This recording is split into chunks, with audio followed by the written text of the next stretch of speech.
Bien, estamos ubicados hoy en la sede, precisamente aquí en Barcelona, en la calle Vallerana 42, si no me equivoco. Estamos en la sede de la Fundación Alzheimer Cataluña y lo que vamos a hacer durante estos próximos minutos es charlar precisamente con su director, con Ignasi Ferrer. Ignasi, gracias por recibirnos. Gracias a ti por estar aquí. Lo que vamos a hacer, Ignasi, es explicar un poco a todos los que van a vernos luego en redes sociales, Facebook, Twitter, Instagram, webs, saber quiénes sois, qué hacéis. Te voy a pedir también una pequeña pincelada histórica porque la Fundación hace prácticamente 30 años, ¿verdad?, que estáis funcionando, aquí en Cataluña me refiero. Este 2019 hemos celebrado el 31 aniversario. El 31, ya habéis superado la barrera de los 30 años. Correcto. Nacisteis como fundación en 1988. Explícanos un poco, a grandes rasgos, cómo nació la fundación. Bueno, los orígenes de la fundación, básicamente, fue un conjunto de personas que en aquellos momentos conocían la enfermedad, pero detectaban que ni la sociedad, ni digamos, los recursos públicos, ni el sistema sanitario daba una respuesta adecuada a los enfermos y a los cuidadores. A partir de aquí, de manera voluntaria, estas personas, todas ellas vinculadas de manera profesional al sector, sí, neurólogos, psicogerontólogos, psicólogos, decidieron crear la entidad para precisamente dar respuesta a estas necesidades. De hecho, fue una de las primeras entidades en todo el territorio español. O sea, que de alguna forma fuisteis pioneros. Desde luego. En el ámbito de tratar, abordar, plantear la problemática del Alzheimer, que claro, yo entiendo que hace 30 años... Si vemos la evolución desde entonces a día de hoy, han habido cambios. ¿Cuál era el panorama de las personas diagnosticadas de Alzheimer hace 30 años y cómo ha cambiado? Me refiero a las personas diagnosticadas de la patología. Yo creo que los cambios son más que evidentes. Es decir, desde un diagnóstico que se hacía de unas determinadas maneras, claro, mucho más lento, sin un 100%, aunque vale decir que el 100% actualmente tampoco. Claro. Realmente se conoce hasta un examen post-mortem, pero el 100% del diagnóstico no era seguro. Había desconocimientos sobre cómo enfocar el tratamiento. Había desconocimientos sobre cómo comportarse con una persona con Alzheimer. Había falta de apoyos para el propio enfermo, falta de apoyos para el cuidador. Un estigma social. Claro. Digamos que no era un panorama muy alentador hace 30 años. No. En absoluto. Es una enfermedad que, es decir, ahora mismo está considerada una epidemia. Las cifras van aumentando. Sí, ahora daremos alguna cifra. Claro. Entonces, en aquel momento, a la persona a la que se le diagnosticaba o se le suponía que tenía un tipo de demencia o Alzheimer directamente, a nivel social ya has dicho que se sufría, en parte se sigue sufriendo, aunque mucho menos, por suerte, un cierto estigma. Yo recuerdo incluso haber leído que hace 3 décadas a una persona diagnosticada, a una persona enferma de Alzheimer, prácticamente se le aislaba. No se le permitía, evidentemente, llevar vida social y su actividad prácticamente se circunscribía a su entorno familiar más próximo, ¿no? Claro, partíamos de este desconocimiento, ¿no? Y lo que antes se llamaba la demencia senil, que esto pues un sinfín de entre comillas, patologías que podían entrar dentro de este gran marco. En estos 30 años ha cambiado muchísimo la manera de comunicarse, la manera de entender, la manera de saber qué necesita una persona con demencia, desde la propia sociedad, desde la propia administración, desde los propios cuidadores y desde el propio entorno. El conocimiento que se ha ido desarrollando, también la investigación, desde luego. Claro, ha avanzado bastante. Claro. Los tratamientos, las terapias alternativas no farmacológicas, todo este abanico, este avance continuo, sin este goteo. Sí, constante.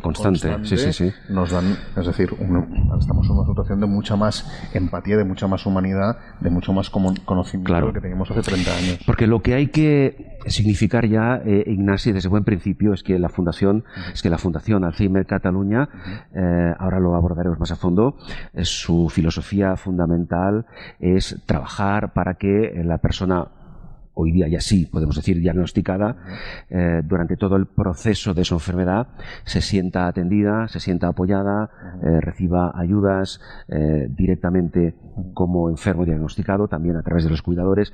Pero hay que diferenciar esta actitud de servicio que tiene la Fundación con la investigación. Son cosas diferentes. Sí, desde luego. La investigación se desarrolla con mucho apoyo, digamos, público. Y nosotros cabe decir que lo que es la intervención social está menos cuidada desde un punto de vista de recursos públicos. Que es en la que vosotros incidís. Correcto. Es decir, investigación. Ya hay profesionales, entidades que se dedican a investigar y vuestra parcela es más el tema a nivel social, personal, familiar. Exacto. Correcto. Muy bien. También trabajamos mucho para potenciar, digamos, las capacidades de la persona con Alzheimer. Es decir, nosotros sabemos, de hecho, que las personas con demencia con Alzheimer tienen capacidades, van mutando, van cambiando, tienen sentimientos, tienen maneras de expresarse, pero siguen siendo personas, que siguen teniendo derechos, siguen teniendo dignidad. Y todo nuestra manera de trabajar, nuestra manera de intervenir en las tres grandes áreas que tenemos, parte de este gran contexto de dignidad, derechos y capacitación, empoderamiento al máximo de las personas. Claro, hay que hacer entender a quienes van a vernos luego que una persona diagnosticada de Alzheimer, en el desarrollo, en el transcurso de su enfermedad, piensa, siente, vive de otra forma diferente, pero no deja de vivir, no deja de tener sentimientos. Los expresa de otra forma o los interpreta de otra forma, pero sigue siendo una persona. Ese concepto es fundamental, ¿verdad? Es fundamental. Es decir, nosotros trabajamos mucho incluso yo creo que ya hemos superado este gran concepto que se llama la atención centrada en la persona. Claro. Es básicamente poner en el centro de cualquier relación, pues con una persona con demencia, una relación de cuidado, una relación médica, una relación residencial, por ejemplo, en el centro de todo. Es decir, ¿qué siente esta persona? ¿Qué quiere esta persona? Claro.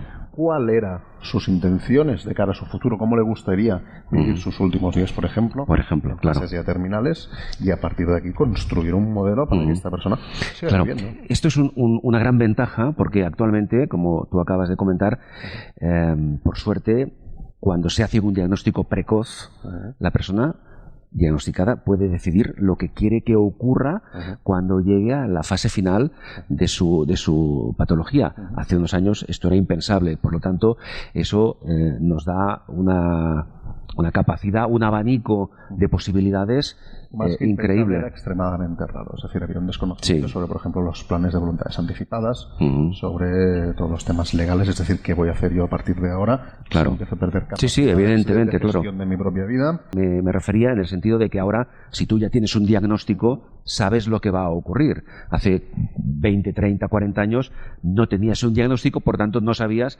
qué iba a acontecer en tu vida 10 años después. No tenías tanta información. Exactamente. Entonces, llegados a este punto, Ignasi, lo que me gustaría saber, que explicaras un poco internamente, porque tenéis diferentes programas, que ahora los vamos a mencionar, cómo funciona la Fundación, cómo está estructurada. Nosotros, ya un pequeño inciso, ya el año pasado nos dieron la Creu de Sant Jordi en reconocimiento a estos 30 años de trayectoria. Nosotros tenemos tres grandes áreas. La primera de todas se llama ayudar y proteger. Este área es la responsable de tutelar personas que, tras un proceso a través de un juez, de una autoridad judicial, se nos delega a nosotros su tutoría, que quiere decir simplemente vamos a cuidar de esta persona, administrar su patrimonio y hacer que tenga una vida lo más digna posible. Claro. Eso perdona que lo expliquemos con la mayor claridad posible. Eso ocurre porque en determinadas fases de la progresión de la enfermedad a esa persona se la va a incapacitar, ¿verdad? No es que sea la incapacitación, evidentemente no es algo que tenga que suceder sí o sí, pero ¿qué pasa? Hay personas que o bien su entorno no quiere, o bien su entorno no puede, o bien no tiene entorno. Nosotros también trabajamos con muchos temas temas de maltratamiento, expolios, riesgo de exclusión social. ¿Qué pasa cuando una persona no tiene nadie o su entorno no quiere o no puede? Alguien tiene que hacerse cargo de ella. Y a partir de aquí intervienen las instancias judiciales y ahí entra la fundación. Nosotros, entidades sin ánimo de lucro, que es importante. También lo dice el Código Civil catalán.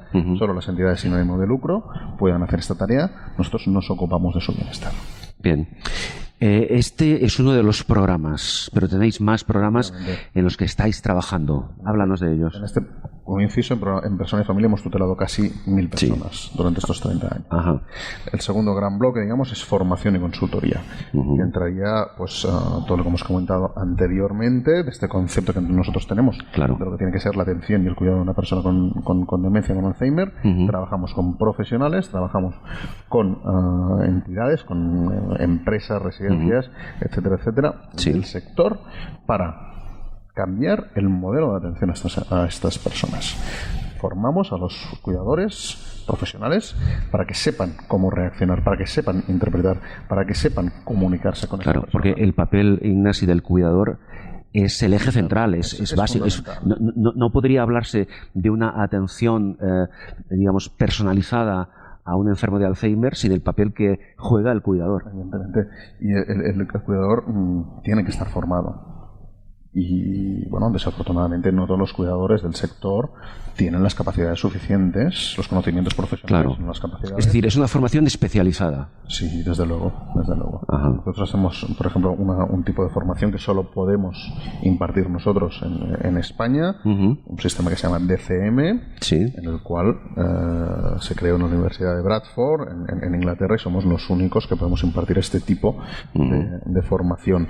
También formando tú al cuidador y formando también a la gerencia, a lo que es el modelo estructural de una entidad. Entidades externas a la fundación que trabajan también y que dan servicio y atención a otros enfermos. De residencias, atención a domicilio, por ejemplo, empresas que trabajan con personas dependientes, etcétera, etcétera. También, si tú haces hincapié, si tú enseñas que el modelo en el que la persona es el centro es un modelo que también es económicamente eficiente, estás demostrando que el modelo puede cambiarse, el modelo puede evolucionar, porque hay que reconocer que muchos sectores todavía están o parten de un modelo donde se prima, digamos, la eficiencia económica antes que otras prioridades que deberían ser las que tienen que ser. Claro. En este orden de prioridades entiendo que el centro de atención es el enfermo, su calidad de vida, su inserción en la medida de lo posible en su entorno social. Esa es la base, ¿verdad? Estamos hablando de cosas tan simples como, pues, dirigirse, en lugar de dirigirse a esta persona como abuelo, ¿no? Pues preguntar su nombre, saber si le gusta la ducha caliente, saber si por costumbre desayuna a las 8 o desayuna a las 9. Cosas tan simples. Claro, lo que pasa que desde fuera existe, pienso, me corrige si no es así, todavía existe lamentablemente un gran desconocimiento de cómo abordar, de cómo tratar a una persona enferma de Alzheimer. Hay muchos estereotipos, muchos tópicos que hacen más mal que bien, ¿verdad? Efectivamente, sobre todo a nivel de la sociedad, del sector profesional, cada vez tiene. Claro, sí, evidentemente. Pero sí que la sociedad sigue teniendo desconocimientos, sobre todo, no tanto de qué es la enfermedad y cuáles son sus síntomas, porque más o menos, digamos, la información ha ido dando, la sociedad va aprendiendo, pero sí en cómo tratar a personas con Alzheimer o cómo proceder cuando una persona ha sido recién diagnosticada. El sistema público tiene unos protocolos, tiene un funcionamiento que desafortunadamente deja muchas lagunas para tener una atención óptima. De eso hablaremos ahora. Tenéis otra gran columna, otro gran eje central, que es... esta última área se llama Persona y Familia. Persona y Familia. Correcto. Que es la última, pero no por este orden. No, quizá debería ser la primera. Las tres, desde luego, son las tres son fundamentales. Persona y Familia está dirigida, digamos, al público en general, a la sociedad en general. ¿Para qué? Pues para dar respuesta precisamente a este desconocimiento. Tengo Alzheimer, me acaban de diagnosticar. Y a partir de aquí, ¿qué sucede? ¿Qué pasa? Claro. ¿Dónde tengo que ir? ¿Qué va a pasar con temas legales? ¿Voy a ser cuidador? ¿Cómo tengo que ser un cuidador? ¿Dónde puedo dirigirme para encontrar recursos? leyes de dependencia, etcétera, etcétera. Claro, pero eso no es tan fácil, quiero decir. No, eso no es tan fácil. Me explico, cuando a una persona se le diagnostica un posible Alzheimer, esa persona está en su plenitud de facultades, o prácticamente en su plenitud. Sí, claro, esa persona sufre un impacto brutal, ¿verdad? Hay una fase que también depende mucho de las personas. De asimilación, claro. Y de aceptar, porque tenemos casos de personas que no aceptan. Y nosotros desde aquí también ayudamos un poco bueno, es que entiende que es muy difícil aceptarlo, ¿eh? Es muy difícil. Lo entiendo y lo vivo personalmente, profesionalmente cada día. Exactamente. Es importante y yo creo que las entidades tenemos que seguir trabajando en ello, en dar una respuesta sobre todo empática y humana a estas necesidades, porque desafortunadamente pues todavía el sistema público no ofrece una respuesta. Bien. Vamos a hablar de tema de recursos a nivel social, a nivel del sistema público. Antes apuntábamos que actualmente el Alzheimer es una auténtica epidemia, no solo en Cataluña, si no recuerdo mal, tenemos más de 86.000 personas ya diagnosticadas. Justo ayer, y un nuevo dato, sobrepasamos las 100.000 personas. Ya sobrepasamos las 100.000 personas solo en Cataluña. Con datos del 2017. Y aplicando esa progresión exponencial, en España estaremos cerca del 1.000.000. Aproximadamente. Calculando así. Sí, aproximadamente. Claro, ¿qué se puede hacer con 100.000 personas en Cataluña? Son estadísticas, pero bueno, cada 3-4 segundos se diagnostica un caso de demencia en el mundo. No, pero perdona, sin ir más lejos, tenemos en Cataluña 100.000 personas, en España 1.000.000 diagnosticadas. Ahora tendríamos que saber cuántas no están diagnosticadas, pero tienen ese problema. Es otro tema. Que eso es de momento es incuantificable. Mira, claro. En 2050 las estadísticas hablan de aproximadamente 175.000 casos en Cataluña. En poco más de 30 años. Sí. Claro, eso es terrible. Es una enfermedad ligada al envejecimiento y la población envejece. Claro. Entonces, a nivel de recursos, ¿cómo se puede, si es que se puede de alguna forma, en este caso desde las administraciones, a entidades, fundaciones como ACM Cataluña, como otras que trabajan, por ejemplo, en el ámbito de la investigación, que también es importante que se siga investigando, cómo se os dota de recursos, qué carencias tenéis? Es decir, en vuestro caso, por ejemplo. El sistema público aporta recursos. Eso es evidente, si no podríamos hacer gran parte de nuestro trabajo. Sin embargo, y yo creo que la propia administración lo reconoce, son insuficientes. Ahora bien, hay que destacar también que durante todos estos años la administración pública local, municipal, estatal, autonómica, se dan cuenta de que viene un problema muy importante y están trabajando realmente con muy buena voluntad, a veces con mucha buena voluntad, pero poca. Sí. Por ejemplo, el último Plan Nacional de Alzheimer que se ha aprobado. Sí. Lo comentábamos el otro día, sin recursos. Sin presupuesto. Otorgado. No deja de ser un paso adelante, pero simbólico de alguna forma, de momento. Entonces, simbólico. Nosotros, como entidad que también nos auditamos, evidentemente porque estamos obligados a ello, nosotros tenemos aproximadamente un 50% de fondos públicos y el restante fondos privados que obtenemos de convocatorias. Pues ahí quería entrar. ¿Cómo, al margen de ese 50% de recursos que aporta el sistema público, qué actividades hacéis, cómo generáis recursos del sector privado para que la fundación pueda seguir funcionando? En el tercer sector, digamos el sector de las fundaciones, de las ONGs, distingues básicamente entre privado y público. El privado puedes optar a muchísimas fuentes de financiación, donantes particulares, desde 5 euros hasta... Aportaciones voluntarias. Evidentemente, hasta cualquier cifra. Sí. Y eso también demuestra la solidaridad de la sociedad, ¿no? Claro. Desde luego estamos en una sociedad en que cada vez más la responsabilidad social corporativa, la solidaridad... Sí, en eso se ha avanzado bastante, en ese concepto. Desde luego. Empresas que realizan campañas de voluntariado, donativos, convocatorias abiertas a diferentes entidades. Y supongo que nuevas ideas que van surgiendo, nuevas propuestas. Retos solidarios. Claro, todo eso ayuda evidentemente a generar recursos que nunca serán suficientes, porque lamentablemente, como hemos dicho, la incidencia va aumentando, pero siempre serán bienvenidos y siempre serán necesarios. Al margen de lo que hemos dejado para el final, a mí me gustaría, Ignasi, que nos hicieras un poco una prospección de futuro, ¿cómo ves la fundación? ¿Cómo la ves ahora? ¿Y cómo la ves dentro de 5 años, dentro de 10 años? ¿Cómo vislumbras el futuro desde dentro de la fundación? Yo creo que nuestra entidad, nosotros somos una entidad pequeña, mediana, humilde, pero con un equipo humano que precisamente es uno de los grandes activos. ¿Cómo veo yo la entidad? Conservando esta capacidad de empatía, esta capacidad de humanidad para seguir trabajando, modernizándose. En el tercer sector, las ONGs fundaciones, hemos dado un paso adelante a la hora de modernizarnos a nivel de sistemas de gestión, a nivel de comunicación, a nivel de captación de fondos, y estamos ahí. Nuestra entidad tiene un gran trabajo por delante porque, como decíamos, está creciendo la demanda y nosotros estamos ahí para dar respuesta a ello. Correcto.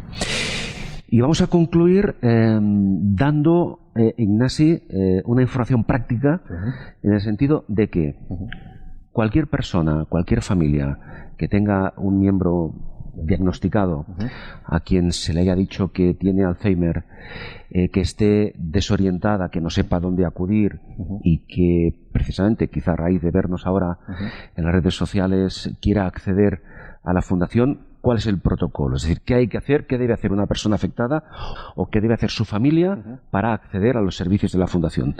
Lo más sencillo es que nos llame o que nos contacte por mail en nuestra web. Pueden encontrar toda la información, nuestro teléfono, que es el 93-459-2294. Ahora lo pondremos en la pantalla sobreimpreso, para que todo el mundo lo tenga, pero al margen del hecho, evidentemente, de que hay que contactar con vosotros, de que hay que llamar. Nos podéis encontrar en redes sociales, nos podéis encontrar en LinkedIn. Sí. En cualquier... hacemos comunicaciones habituales. Bien. Somos una entidad que es fácil no calcular. Sí, efectivamente. Entonces, el primer contacto, y con eso acabamos, el primer contacto que tenéis cuando viene una persona aquí a la fundación y quiere hablar con vuestros profesionales, ¿en qué consiste básicamente? La primera entrevista, el primer contacto, ¿qué se hace en ese primer contacto? Vamos a cribar qué tipo de necesidad tiene. Si es una necesidad tutelar, existe, vamos a derivarlo a ayudar y proteger. Una necesidad formativa, vamos a poner en contacto con el departamento de formación. Si es una persona recién diagnosticada, con familiar, cuidador, etcétera, etcétera, directamente, que necesita apoyo, que necesita orientación, vamos a ir directamente al área de persona y familia. Ese es un cribado para saber esa persona cuál es su realidad, cuál es su situación y a qué sector, a qué departamento hay que derivarlo. Empezamos a trabajar, conocemos el caso, orientamos, damos salida, informamos de terapias. Hacemos grupos de apoyo para cuidadores, eso también es muy importante. Y en general, digamos que nos convertimos como una mamá que conduce, apoya, cuida de las personas que lo necesitan. Pues yo, Ignasi Ferrer, director de la Fundación Alzheimer Cataluña, te agradezco muchísimo que nos hayas dedicado esos minutos de tu tiempo y que hayas explicado a todo el mundo quiénes sois, qué hacéis, cómo trabajáis, servicios que ofrecéis, y deseo fervientemente que esos objetivos de futuro que tenéis puedan cumplirse y sobre todo que podáis obtener más recursos tanto a nivel público como a nivel privado para que esos servicios alcancen cada vez un mayor nivel de satisfacción y de calidad. Ignasi, muchísimas gracias. Gracias a ti, Carlos.